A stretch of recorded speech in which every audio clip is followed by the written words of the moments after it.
La 4G Batelma vous présente Nivava. Avec moteur original, puissance à partir de 10 kVA, garantie 1 an, SAV de qualité, fini les coupures, soyez autonome, Batimax. La qualité au meilleur prix. Panultra anao ny fampalalam-baovao.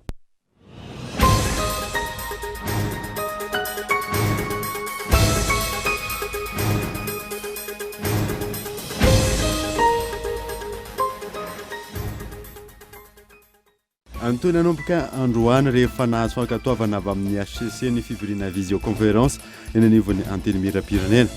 Nambaran'ny HCC fa mifanaraka amin'ny lalam-panorenana izany. Anansaritra ho an'ireo mpianatra sy ho an'ireo mpampianatra ny taranja éducation physique et sportive na EPS ny anatanteraka izany ho ambava amin'ny fanadinana mpanjakana BEPC. Manay ho amin'ny fiainan'ny mpianatra anao izany taranja izany ireo mpampianatra. Ny anatratrarana ny fizarana lay misy odomoka ho an'ny 5.9 isanjaton'ireo tokantrano manerana noso ny tanjona amin'ity taona ity. Ny volana aogositra ho avy izao no hanomboka ny fizarana raha ny fanazavana azo. Ankalazaina androany ny andro iraisam-pirenena ho an'ny musée. Mandritra izao amiana ara-pahasalamana izao, miaina ireo olona mpitsidika azy ireny. Ny musée izay tafiditra amin'ny rafitra miasa ho amin'ny fiarahamonina sy fampandrosoana. Maresaka iraisam-pirenena, nanomboka androany ny fiona be iraisam-pirenena ijerena ny teboka azo anampinan'ny Afrika manolora ny vanin'aretina Covid-19. Ankoatrin'ireo filoham-pirenena Eoropeanina maro, 120 ny filoham-panjakana Afrikanina tonga nanatrika izay fivoriam-be izay any Paris. Ny antidirino hevitra.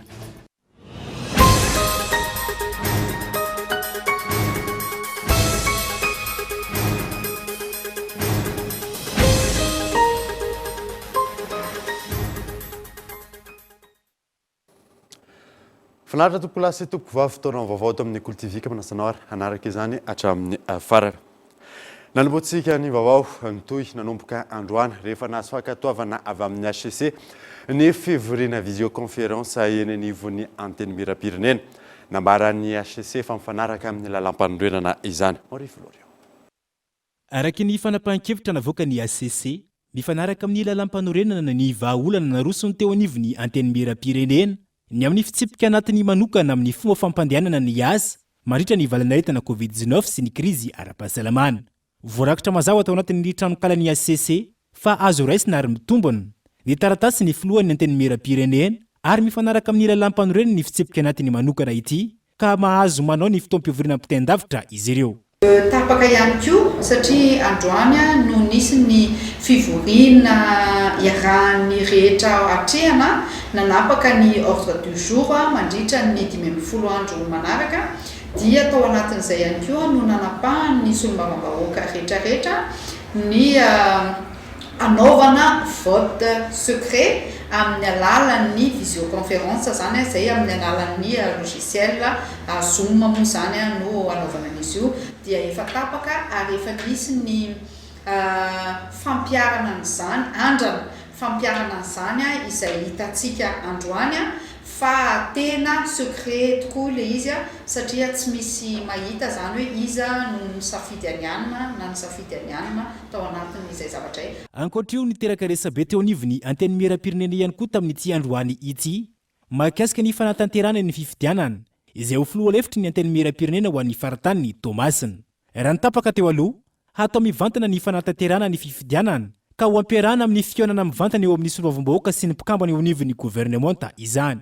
Niova hevitra tampoka ireo solombavambahoaka avy amin'ny vondrona IRD taorian'izay ka atao amin'ny alalan'ny visioconférence ihany ity fifidianana ity. Mahita fa raha nahitsika teo dia nisy député anankiray mbola sous oxygène any amin'ny any izay mitsabo teny nefany te andray anjara zany ao anatin'izay ino moa zany asa izay natolotry ny lalam-panorenana sy nameny ny vahoaka amin'izay tsy hoe niova le izy fa io zany tsy afaka nanapa-kevitra tsika tant que mbola tsy nivaly iny tao amin'ny HCC iny ka hita koa fa maneran-tany mba hialana aloha zany mandra-pilamina n'ilay situation sanitaire izay misy eto Madagasikara dia hitako fa tsara kokoa ny mandray an'izay fanapahan-kevitra izay ary efa milamina satria dia manara-dalàna tsara ilay izy ary iny efa nikeniny teo anivon'ny ACC. Ny faha 20 ny volana May ho avy izao no tanterahana izy fifidianana izay ho filoha lefitry ny anteny miram-pirenena ho an'ny faritany ny Tomasina ity. Araka ny fantatra ihany koa ankehitriny nahitana ny solombavambahoaka tsy miankina iray no hifaninana amin'ny solombavambahoaka ny Tomasina izay efa nisahana ny ministry ny mponina teo aloha ka nahatonga ny fanapahan-kevitra ny ovatampoka ho atao amin'ny alalan'ny visioconférence ihany ity fifidianana ity. Tsy mazava ny lisitry ny mpampianatra niraisina ho mpiasam-panjakana eo anivon'ny ministera ny fampianarana teknika sy fanofanana araka sahony teo anivon'ny Sempama tamin'ity androany ity. Teboka maromaro ihany koa notakian'izy ireo ankehitriny Henri Florio. Taorian'ny namoahany teo anivon'ny ministera ny fampianarana teknika sy ny fanofanana arakasa ny anaran'ireo mpampianatra sy mpandraharaha voareo ho mpiasam-panjakana farany teo nanamafiny teo anivon'ny Sempama na ny syndika ny mpampianatra mpanabe eto Madagasikara androany fa tsy misy famaritana mazava ny mombamomba ireo olona voalaza ao anatin'ny lisitra ireo toy ny hoe aiza ny toeram-piofanana nisy azy, firy taona inasany, ny andraikitra nosahaniny sy ny maro hafa. Tsy mazava ihany koa ankilany ny fepetra sy ny fomba nandraisana ho mpiasam-panjakana ao anaty lisitra ireto raha ny fanazavana. Teboka maromaro no takiany eo anivon'ny Sempama manoloana izany. Itaka ny Sempama ny amoahana ny terme de référence recrutement izay misy ny masotiva satria araky ny fanazavan'Andriamatoa sekretera général dia ireo izay mafeny fepetra ihany no raisina mpiasam-panjakana. Ny fanontaniana dia inona marina ireo fepetra ireo. Mitaky ny Sempama ny amoahana ny fiche technique an'ireo olona recruté mba ahafantarana ny momba azy satria fantatritsika tsara fa ao anatin'ilay lista dia tokony misy hoe ity olona ity za zao ohatra mivoaka ilay lista dia iza aly avy aiza inona ny taranja tazoniko firy taona niasana zay zavatra izay zany no takin'ny Sempama mba ahafahana mijery tsara hoe iza marina ireo. Raha nambaran'izy ireo hatrany misy olona efa nodimandry ihany koa no mbola hita ao anatin'ny lisitra ity ary misy ireo ECD efa 10 taonany maro no tsy mbola voareo mpiasam-panjakana hatrany. Matsapy izahay fa beta tokosiko tontolo ny lisitra izay mivoaka satria araky ny fantatra dia misy ao anatin'ireo lisitra ireo olona efa maty izay anaranay profitera amin'ny teny anareo fa misy membre anay Sempama tena zahay malahelo izay moa zany falasy izy ny vidy lamba-mena nandeha dia gagabe izay fa ao anatin'ny lista ihany izy.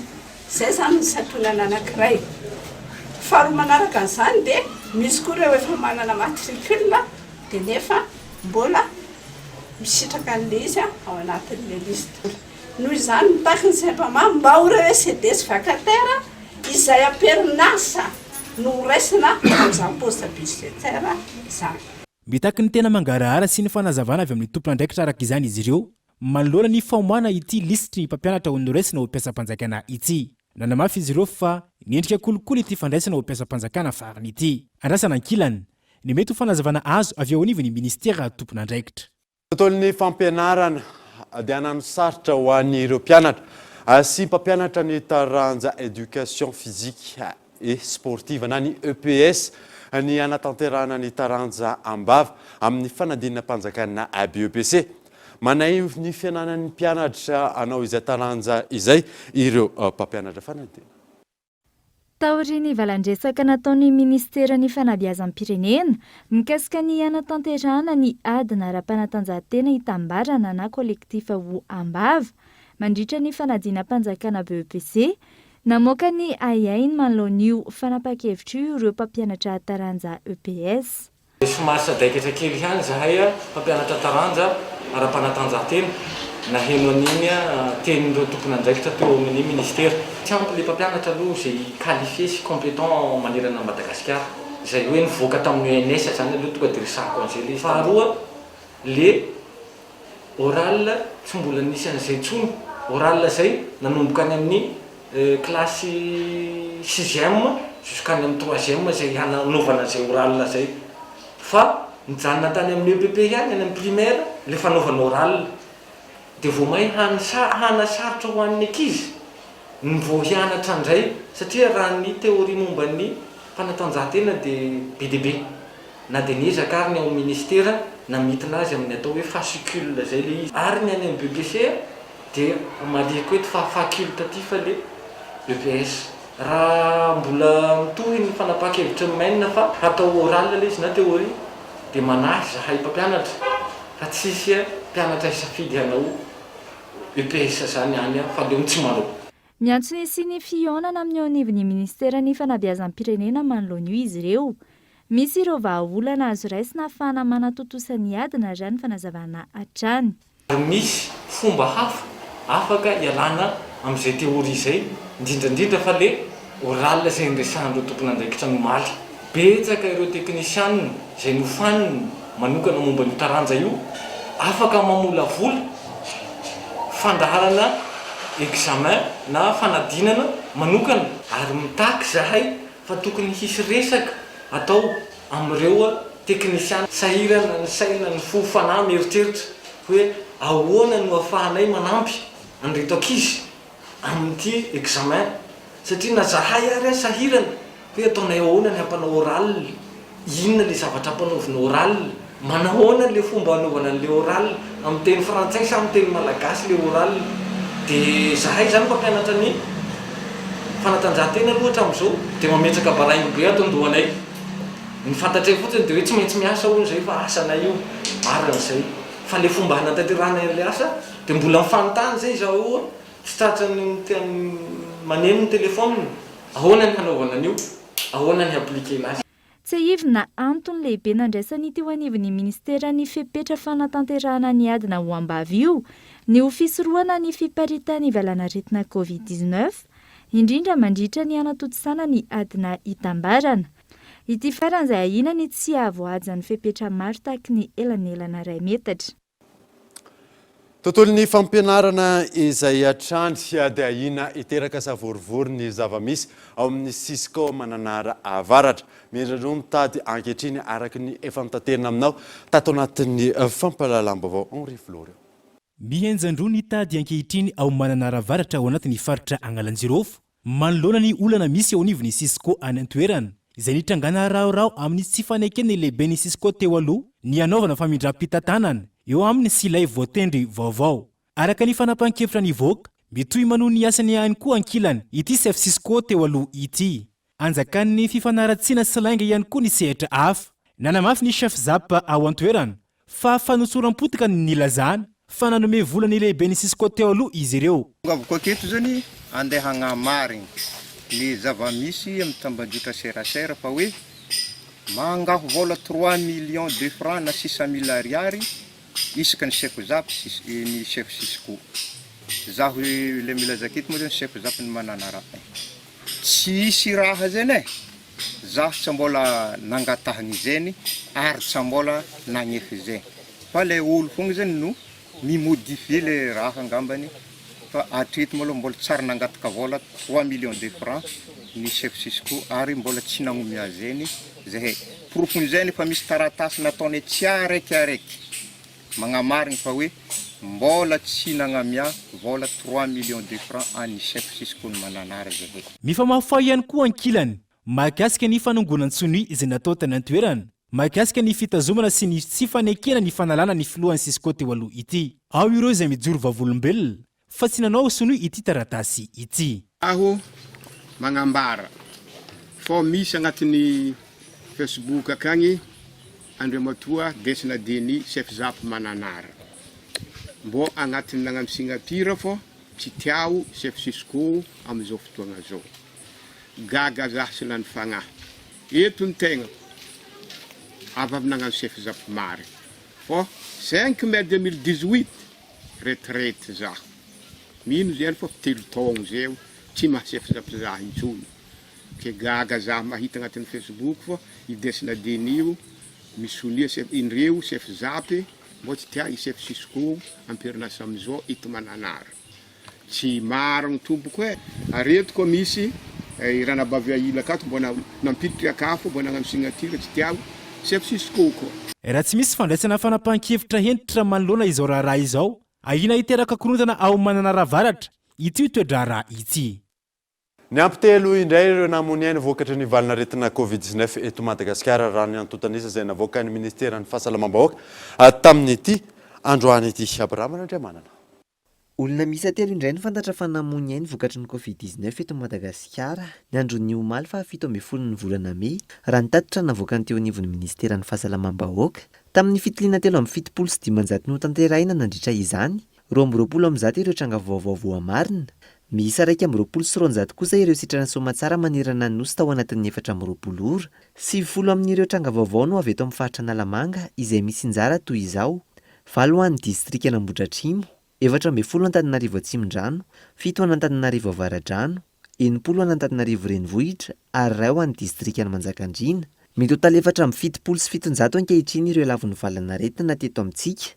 Hatramin'ny omaly, miisa 703 ireo manaraka fitsaboana izay ahitana marary manana fahasarotany 570. Nanomboka androany fanaova-bakisiny fanefitry ny Covid-19 ao Anosy-Be, miisa 10 ireo ahazo izany amin'izao andiany voalohany izao ary lahampamiana amin'izany ireo mpiasan'ny fahasalamana ampitandro amin'ny filaminana zokiolona mihoatra ny 70 taona sy ireo marefo ara-pahasalamana. Abraham Randriamanana. Ao anatin'ny fanatanterahana ny fanaovam-bakisiny fanefitry ny Covid-19 ankehitriny ao amin'ny tanàna Anosy-Be, amin'izao andiany voalohany izao, miisa 10 ireo vakisiny Covishield ho tsinjarana ny antoerana araka ny fepetra napetraka amin'ny fanaovam-bakisiny. Ireo sikajin'olona 4 izay ahitana ny mpiasan'ny fahasalamana, ireo mpitandro ny filaminana, ireo marefo ara-pahasalamana ary ireo mihoatra ny 70 taona no hisantatra izany. Manampy ny hery fiarovany vatana amin'ny fiatrehina ny valinaretina, indrindra ho an'ireo olona manana aretina mitaiza ny vaksiny, raha nambara ny mpitsabo eo anivon'ny Amadia ao Anosy-Be. Le aretina ihany no olana fa le mivadika amin'le forme grave eo aloha voalohany indrindra ny andehiben'ny olona anankiray zany raha ohatra sanatrika tafiditra amin'izay. Io moa miankina amin'ny hery fiarovana sy ny vatantenany tsirairay. Mety misy olona navoara tsy miandraiky amin'izay.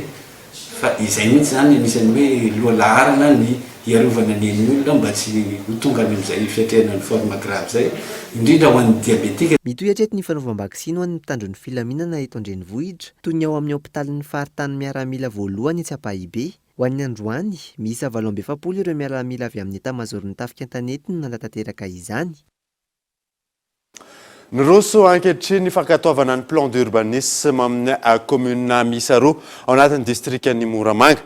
Atanjona amin'izany ny andaminana ny tanàna amin'ny fanantanterahana ny tetikasa mpanjakana. Abraham Randriamanana. Dingana irosona amin'ny fametrahana ny tetikasa mikasika ny fananganana orinasa ao amin'ny distrikany Moramanga, ny fanantanterahana ny plan d'urbanisme na ny drafi-panajariana ny antoerana. Isan'ny misahana izany ny ministeran'ny fanajariana ny tany sy ny asa vaventy. Commune miisa 2 no anatanterahana izany ao amin'ity distrika ity. Fatatsika tsara fa Moramanga amin'izao fotoana zao dia efa misy an'ilay tetikasa izay ao apetraka fitondram-panjakana ny fanaovana an'ilay atao hoe hoe zone d'émergence industrielle. Izay tetikasa anankiray zany hisy orinasa hitsangana amorina asa ho an'ny tanora ary indrindrandrindra moa zany tsy maintsy hitarika ny fampandrosoana amin'ny lafiny ekonomika indrindrandrindra. Tsy afaka miroso any amin'ny fampandrosoana isika raha tsy voalamina sy mirindra ny tanàna. Totosandroany tao Ambatondrazaka ny dinika farany mikasika ny fankatoavana ny drafi-panajariana ho an'ny commune Ambonivohitra Moramanga, eo ihany koa ny commune suburbaine Ambobary.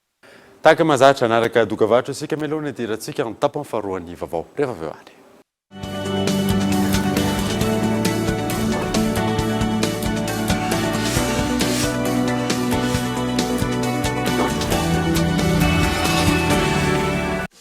Kifindray e! Wifi Max 4G, big batterie, KiOS, afaka atao hotspot wifi ary 79 000 ariary TTC fotsiny eny amin'ny Telma Shop, vididin'izao fa sady mahazo bonus ianao.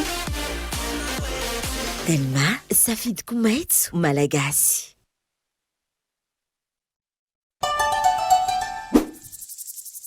Andro soa le sonora, Universal Import ihany neny no vanarinao Batimax eto Tsaralalany. Otra moderna be mihitsy ato Ny magasin lasa moderna fa ny entana sy ny vidiny tsy miova ka. Ndahora fa mila manampy fitaovana mihitsy azo satria nahafapo ilay milina fitombariny dito tato.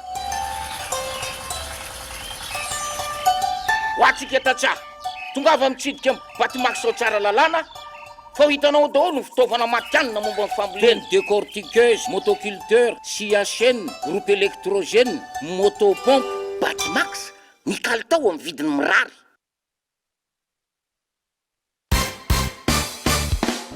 Malisa, c'est l'heure. Ok, Marcos. Ah, tsara Ianao ma, faty presto io. Afaka hein? Tsara salahe, tsara manafo, atao lasopy, atao misao, tiandaolbe, afaka mosare, elle est délicieuse. Mamalisa, ino ty? Presto. Maman kokoa. Fitonjato ariary.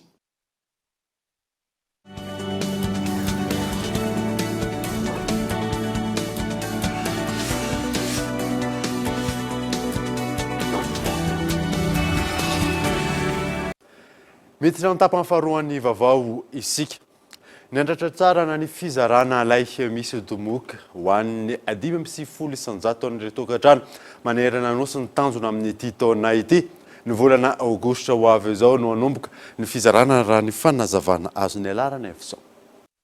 Tsy mitsahatra ny tompony isan'ny trangana tazimoka tamin'ny taona 2024 toy izany ihany koa ny taona 2024 raha ny fanazavana. Tamin'izao telo volana voalohany ny taona 2024 nahitana fienana izany saingy mbola mijanona ho isan'ny aretina voalohany mahatonga ny olona anatona toeram-pitsaboana raha ny fanazavana hatrany. Araka ny fanadihadiana izay natao misy amin'ireo distrika sasany no efa tsy dia ahitana izany tranga izany tsony, misy kosa nefa ireo izay tena mbola voakasika izany. Itasy zany ao anatin'ilay distrika azo lazaina hoe efa tafita amin'ny zone d'élimination tazimoka satria raha jerena zany tahany fahavoazana amin'ny tazimoka zany dia any amin'ny 1 pour 100 000 habitants. Izay azo lazaina azy angamba ny kahitao zany raha eo anatin'ny ponina 100 000 habitants zany ny tahapahavoazan'ny paludisme dia efa azo klasena izy ao anatin'ny toerana efa tsy dia ahitana tazimoka. Fa raha ny distrika sasany angamba ny iny faritra tsy matsinanana iny dia iny any faritra laotra mangoro dia iny mbola ahitana somary tahany tazimoka somary ambonimbony. Ohatran'izay koa le any amin'ny Haute-Matsiatra mbola ahitana an'izay dia atao mivakinakaraka koa moa zany ny etafy dia somary mbola ahitana tazimoka miakatra. Vinavinaina olaisha miisa 703 sy 707 tapitrisa no zaraina amin'ny tokantrano miisa 703 sy 403 alina sy 3 sy 5 tapitrisa hatrany eny amin'ireo faritra 120 ary distrika miisa 100 raha ny fanazavan'ny tompon'andraikitra misahana ny tetikasa nasionaly miady amin'ny tazimoka. Ahatratrarana ny tanjona misy ny paikady novolavolain'ny ministeran'ny fahasalamam-bahoaka amin'ny alalan'ny programme national de lutte contre le paludisme iadina amin'izany ka manao antso amin'ny fiaraha-miasa amin'ny ministera hafa ny eo anivon'ny ministeran'ny fahasalamam-bahoaka. Vinavinaina zany dia any amin'ny 70 isanjaton'ny tokantrano dia tokony azo lay misy domoka dia izay le ilana fanentanana hoe andraisan'ny olona ny lay ary ampiasany azy. Araka ny efa afantarantsika anazy moa zany ny adiny tazimoka dia tsy vitan'ny olona anankiray ary tsy vitan'ny ministeran'ny fahasalamana ihany koa fa tsy maintsy ilana tolo-tanana avy amin'ny sehatra hafa indrindra ny ministera hafa. Ka amin'izao fotoana izao zany izahay dia manana anao ny fizarana lay fahobe amin'ity taona ity dia tsy maintsy miantso ny ministera hafa ny olo-tanana anampy amin'izany fizarana zany. Androany no nivorony araka tamin'ireo solotenan'ny ministera voakasika amin'izany ny teo anivon'ny ministeran'ny fahasalamam-bahoaka fivoriana izay niopana tamin'ny fanomanana ity handiany fahadimy amin'ny fizarana lay misy odimoka maharitra ity. Tafapetraka ny station conteneurisé anampinan'ny famokaran-drano anatin'ny distrika Antananarivo Avaradrano. Commune telo no azo tombontsomo vatana amin'ny foto-drafitrasaka isan'izany Ankadikely Ilafy. Ivresara. Isan'ny commune nitondra fahaisana mahakasika ny famatsiana rano fisotro madio ny Ankadikely Ilafy. Manomboka amin'ny 2 ora maraina vao afaka misitraka rano ny ankonana maka rano eny anivon'ny pompe Fatsakana. Tafiditra anatin'ny ezaka namavanana ny olan'ny famatsin-drano eto Antananarivo sy ny manodidina. Tafapetraka ny tompo-pamatsin-drano eny Ambopanja anatin'ny commune Ankadikely Ilafy. Efa mandeha amin'izao fotoana izao ny atao hoe Jirama Water Free, eo koa ny ireo station conteneurisé ireo izay manerana Antananarivo amahana n'ilay olana ety ohatra hoe ny ety Sabotsina Mena, Ilafy, neny Anosy Avaratra dia efa mandray misitraka an'izay rano avy amin'ity station conteneurisé ity. Hitantsika fa mbola betsaka ny ezaka fa efa misy ny efa vita ary mbola misy koa ny mbola eo andalam-pamitana toy ny any empirique izany ho an'ny any Atsimondrano, ny any Ivato izany, ny any Pasika, ny any Tanjombato. Mandidina ny 90 metatra toratelo isan'ora ny rano vokarin'ny Dobamatsina eto Ambohipanja. Komuna telo no misitraka mivantana ny vao-dravitra saka isan'izany ao Akadikely Ilafy, Sabotsina Mena sy Anosy Avaratra. Araka ny fanazavana azo amany apahany betsaka ny olany famatsin-drano ny foto-dravitra azy. Araky ny filazan'ireo ben'ny tanàna izay tonga eto na mijery ny asa vita, raha tamin'iray maraina ny olona tetỳ Ilafy no mahazo rano izao manomboka amin'ny 7 alina le tena tsy nahazo. Verinay foana fa misy ny elanelana tsy fampina rano mihitsy noho ny famokarana. Reto station conteneurisé reto dia ny rano vokarina zany dia eo amin'ny 100 metatra toratelo isan'ora zany. Izany dia ataoko hoe efa mama amin'ny 900 isan-jato ny mihoatra ny 900 isan-jato ny olana rano amin'ity faritra ity izay. Namafisy minisitra tompona andraikitra Androany fa tsy maintsy hafainganina ny fitadiava-mba olana mahakasika ny lafiny famatsin-drano. Tokony hodina manomboka ny herinandro ho avy izao ohatra ny tompam-pamokaran-drano fanampiny ny Mandroseza izay amokatra rano hatramin'ny 4 metatra toratelo. Androany no nanatateraka fidina ny fotony teny atoerana ministeran'ny rano ny fanadiovana sy ny fidiovana niaraka tamin'ny tompony andraikitra isan-tokony teo anivony Jirama. Ho famalina ny antso izay nataon'ny Rotary Clubs miisa 4 ho an'ny private sector humanitarian platform mba hanoanana ny mpiasan'ny fahasalamana dia nanolotra fiarovana ho an'ireo mpiasan'ny CHUGRA ny STAR ny totsainan'ny Zoma 2012 lasa teo izany. Michel Arnardo. Miatrika mivantana ireo maraziny Covid-19 ireo mpiasan'ny fahasalamana, tsy ampy anefa ny fitaovana entin'izy ireo miatrika izany amin'ny ankapobeny. Ho famalina ny antso nataon'ny Rotary Clubs miisa 4 ho an'ny PSHP na ny Private Sector Humanitarian Platform mba ho fanohanana ny mpiasan'ny fahasalamana dia nanolotra fiarovana ho an'ireo mpiasa ao amin'ny CHUGRA ny STAR. Izay tafiditra ao anatin'ny vondrona PSHP izay ahitana orinasa maro mifanometanana ahafahana manampy ny olona rehetra izay mangataka sy mila fanampiana dia natao anatin'izay ny AGRA izay misoloan'ny Rotary Club tena zany nangataka fanampiana ho an'ireo mpiasan'ny fahasalamana izay miandry isan'andro amin'ny Covid-19 ity izay efa erantsika manana fa sarotra araka ela vao vita. Anio ary dia nanolotra EPI no fiteny anazy izany hoe fitaovana entina miasa isan'andro ho an'ireo mpiasan'ny fahasalamana ireo sy chaussure sur blouse ireo dia natolotra androany amin'ny fomba ofisialy amin'ny solotenan'ny AGRA sy solotenan'ny Rotary izany. Natokana ho an'ireo mpiasan'ny fahasalamana mikarakara mivantana ireo marary Covid-19 misy fahasarotana ireo fiarovana ireo hiatrehany hampasahiana ny asany. Raha ny fanazavana manamafy hatrany ny fiaraha-mientana ataony amin'ny ady amin'ny valinaretina coronavirus ny STAR amin'ny alalan'izao asa sosialy izao. Fotoana fanaovana soa ho an'ny mpino silamo ny fotoana fahavitan'ny Ramadan ho an'ny fikambanana mpino silamo manerana ny nosy Ahmadia tamin'ny alalan'ny fizarana fanomezana ireo mponina sahirana no nanaovana izany. Miantana Andriana. Raha toka ny 17 ny volana May lasa teo no nifarana ny iray volan Ramadan ho an'ny mpino silamo ary nomariana tamin'ilay antsoina hoe Eid al-Fitr. Maro ny mpino silamo ndroso tamin'ny fanaovana asa soa taorian'izay. Ho an'ny fikambanan'ny mpino silamo Ahmadia tamin'ny alalan'ny fanomezana fanampiana ny mponina sahirana no nanehoan'izy ireo izany. Ny teto Antananarivo renivohitra tokantrano miisa maheriny 250 no nisitraka izany, fizarana fitiavana ny tanjona ary ny fanazavana. Ka nanao expérience izay mpino silamo manera izao tontolo izao, tsy nihinana, tsy nisotro anatin'ny 30 andro.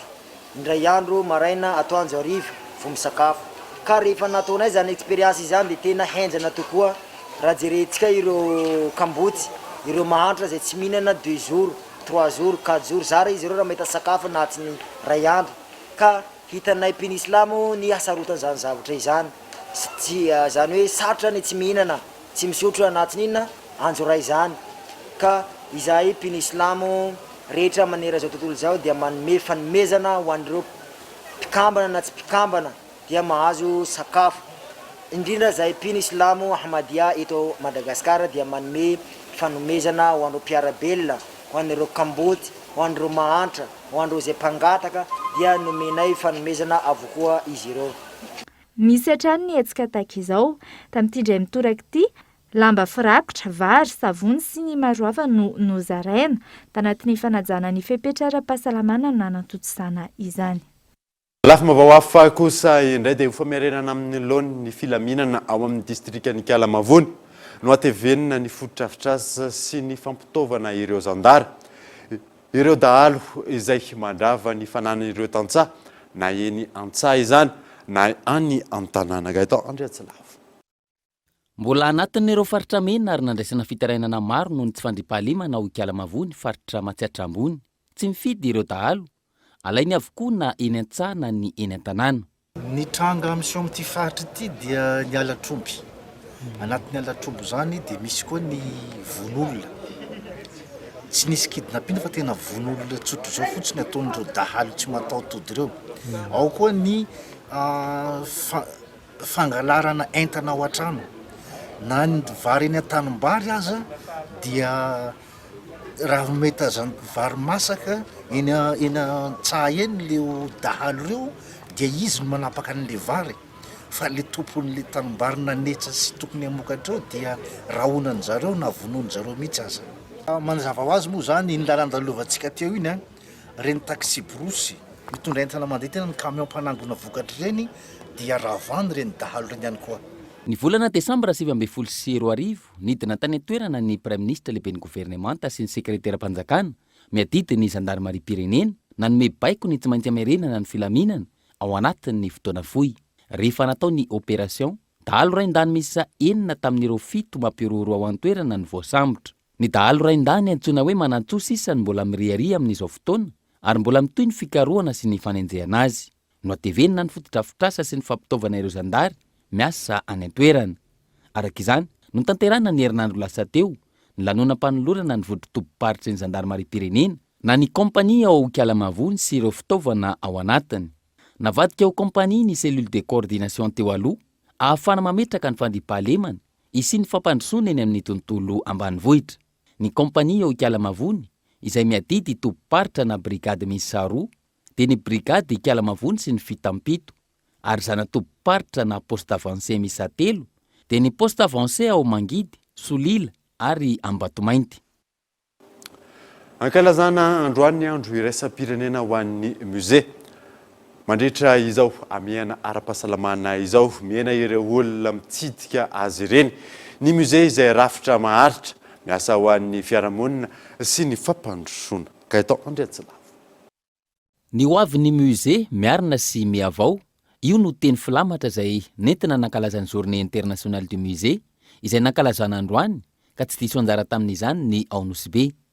Rafitra iray maharitra ka miasa ho an'ny fiarahamonina sy ny fampandrosoana azy, misokatra ho an'ny daholobe ny musée ary manao fikarohana momba ny zavatra manam-pirofo ny fiainan'olombelona sy ny manodidina azy. Manangona sy mikajy ary mampafantatra azy amin'ny alalan'ny fampiratiana, fampianarana sy fitaizana. Miatra mandrakariva na inona ambaratonga pahefanana piay azy isam-paritra na ny sata sy ny fomba fiasan'ny faritra tsirairay avy ao an-toerana, ireo famaritana sy fepetra momba ny musée voalaza ireo. Kan fantatratsika moa atao aminay moa foibe nasionaly ny fikarohana mikasika ny ranomasina.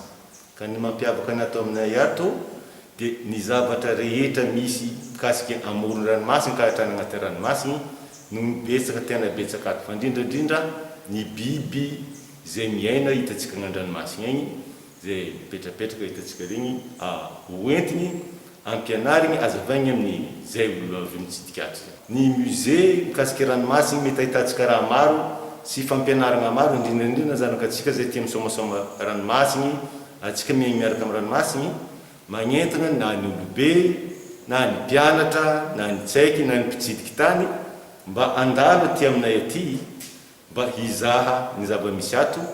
Manana musée miisa 3 Nosy-be ny ao amin'ny arbre sacré Mahatsinja sy ny ao Malaikolemby izay samy ahitana ny resaka tantara sy ny fombandrazana ary ireny fitaovana taloha ireny, ary ny eo anivo ny CNRO na ny Centre National de Recherche Océanographique ao Marodoka izay ahitana resaka zava-maniry sy miaina an-dranomasina.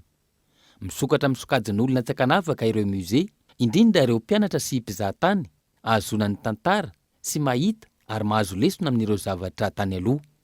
Tatoato, tsy marisika loatra ny olona mitsidika ireny musée ireny noho ny fisian'ny valanaretina COVID-19.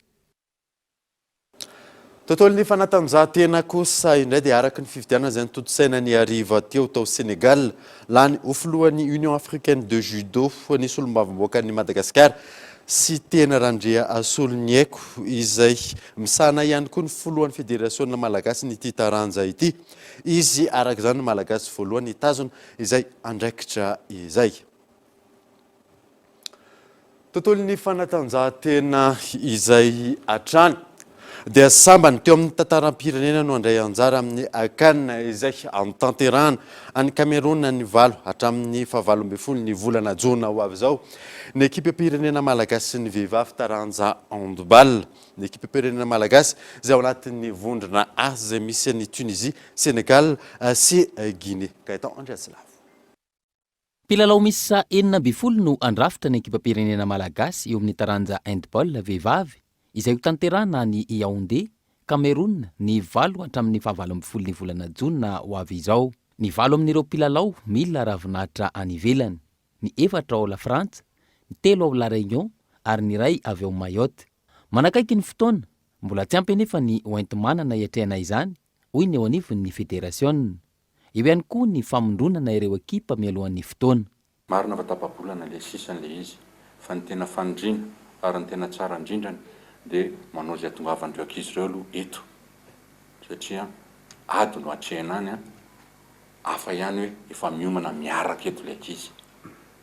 Zay aloha zany no tena prioritaire ary zay no tena efa isan'le andondomana ny fitondram-pahafahana mahefa rehetra ao amin'ny isa tokony zany, satria ao ny ministère en transport, ao ny ministère en sport, ao ny présidence sy ny rehetra ao daholo zany rehetrarehetra zany, ao ny ministère en fahasalamana, ministère maromaro, tokony andraikitra maromaro zay tsy maintsy mbola resana sy hojerena akaiky ny zavatra misy zany amin'izao fotoana izao.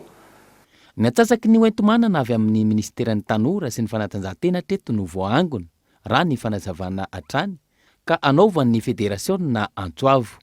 Marina tokotra ny fahakanina ao anaty fahasahiranana izy ity, ary amin'ny fanabeazana azy tsy tokony ao anatin'ny fahasahiranana ve no tokony hietsaka bebe koa tsika, zay angambany amaliko azy, fa tsy hoe hijanona hoe sahirana ty hijanona eo. Efa eo ny kanina, eo koa ny Covid nefany fahaizantsika mietsaka ao anatin'izany zavatra rehetrarehetra zany ataoko fa zava-dehibe zay.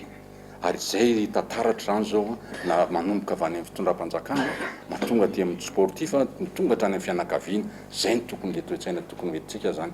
Manana ny maizy azy ny mpilalao malagasy, hoy ny solombavambahoaka voavidy tao farafangana. Ekipa pirenena malagasy teo aloha amin'ny taranja handball ary isan'ny mpikambana eo anivon'ny fédération nankehitriny ihany koa. Efa tena hita hoe miakatra dia miakatra ny nivoan'ny ekipa pirenena malagasy amin'izao. Zany hoe tsy mitovy moa zany hoe tany amin'izany fotoan'andro zany hafa ny zavatra niainana tamin'izany nefa dia mbola mendrim-piderana foana hoy aho, satria amin'izao vanim-potoana misy antsika miatrika valanaretina maro zao mbola tafita amin'izany dingana hiatrehana ny kanina zany efa manambara sahady zany fa tena ambony dia ambony ny nivoan'ny ekipa pirenena malagasy izay mendrika omena fitiavana, izay mendrika toanana sahala amin'ireny barea reny, sahala amin'ireny mpandeha manao rugby reny, sahala amin'ny mpanao fanatanjahantena rehetrarehetra tsy ankanavaka malagasy izay misolo tena antsika malagasy rehetrarehetra any ampitan-dranomasina mitondra avo ity anaran'ny firenena malagasy ity. Tsy aivina, ao anatin'ny polina A no misy an'i Madagasikara ka hifanandrana amin'ny Tunisie, Senegal sy Guinée iray vondrona aminy. Ireo ekipa roa voalohany isam-bondrona no hiatrika ny lalao am-pahefadalana mandritra io kanina atao an'ny Kamerona io. Zay mba dia antsika maresaka iraisam-pirenena dia nanomboka androany ny fionam-be iraisam-pirenena ijerena ny teboka azo anampinan'ny Afrika manoloana ny avalina retina Covid-19. Ankoatran'ireo filoham-pirenena Eropeanina maro, 20 ny filoham-panjakana Afrikanina tonga nanatrika ny fionam-be ao Paris. Fanadina. Sommet sur l'économie africaine, izay ny anarana nampitondraina ny feonam-be tontosaina ao Paris nanomboka androany. Nentina nijerena teboka azo anampina ny Afrika manoloana ny fiantraikan'ny Covid-19. Isan'ny hojerena manokana anatin'izay ny olana rabola, ny fivangongon'ny trosa sy ny fitotonga ny toe-karen'ireo firenena afrikanina maro. Isan'ny tanjona arak'izany ny hitadiavana ny marimaritra iraisana sy ny fomba amelomandray ny toe-karen'ireo firenena afrikanina na ny New Deal araka ny fomba fitenenan'ny filoha Frantsay Emmanuel Macron azy. Tafiakatra araka amby 20 ny filoham-pirenena afrikanina tonga namaly ny antso. Ankoatr'izay, filoham-pirenena Eropeanina maro ihany koa nanotrina ny feonam-be. Ny araka amin'ireo mpiara-miombonantoka sy tompon'andraikitra ny sampahandraraha iraisam-pirenena samihafa toy ny FMI, ny banky iraisam-pirenena sy ny maro hafa. Dia izay mamana vaovao tamin'ity androany ity ankasitrana nanaraka izany soafa tsara adolto.